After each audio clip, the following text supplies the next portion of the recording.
Oh, oke. Untuk pertanyaan itu nanti kita akan pelajari ya, yang di sini tadi yang saya bilang di show split ini, ya kan. Kalau misalkan ada pekerjaan overtime atau lembur, nanti kita masukkan di sini di tas usage nih. Nah, ini kan secara keseluruhan nih. Nanti kita masukkan di sini nanti. Misalkan pekerjaan ini deh. Ini masukkan satu ya. Nah, misalkan pekerjaan kosrekan nih ya. Ini kan ada mandor nih. Nah, kita munculin dulu nih di sini. Kita harus munculin ininya dulu semua nih. Actual work. Nah, ya kan. Ini muncul ada pekerja nih. Nanti makanya kita masukkan di sini nih. Misalkan ada pekerja yang overtime nih ya. Gimana caranya kita masukin data overtime itu? Nah, ini dengan cara kita ubah time scale-nya terlebih dahulu. Terus kita ubah ke hari. Ini ya. Middle tier-nya itu kita ubah ke hari. Bottom tier-nya kita ubah ke hour, jam ya. Setelah itu kita dari apa namanya kita ubah format labelnya.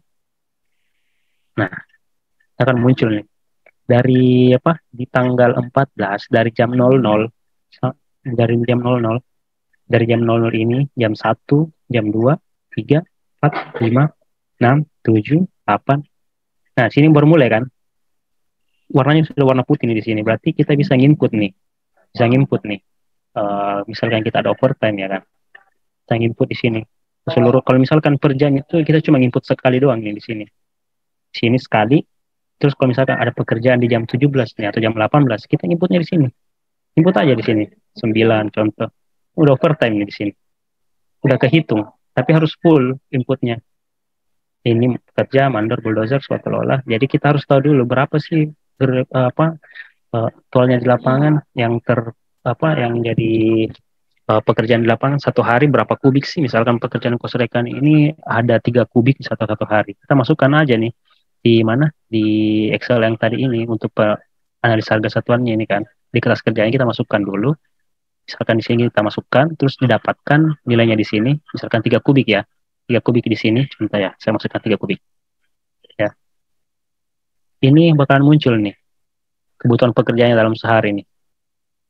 Nah, ini yang kita masukkan di tas usage-nya ini, di tas usage yang tadi itu di sini.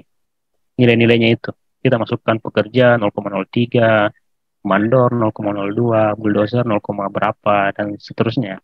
Jadi yang terhitung nanti itu cuma yang swakelola ini, karena kan biasanya kita di apa di kontraktor itu kita biasanya ngesup pekerjaannya. Jadi yang dibayar itu cuma ini.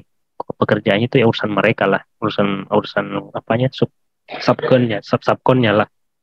Oke, seperti itu. Jadi kalau untuk overtime kita masukin di sini nanti. Kita belajar task usage nanti deh. Ya. Oke, Kak.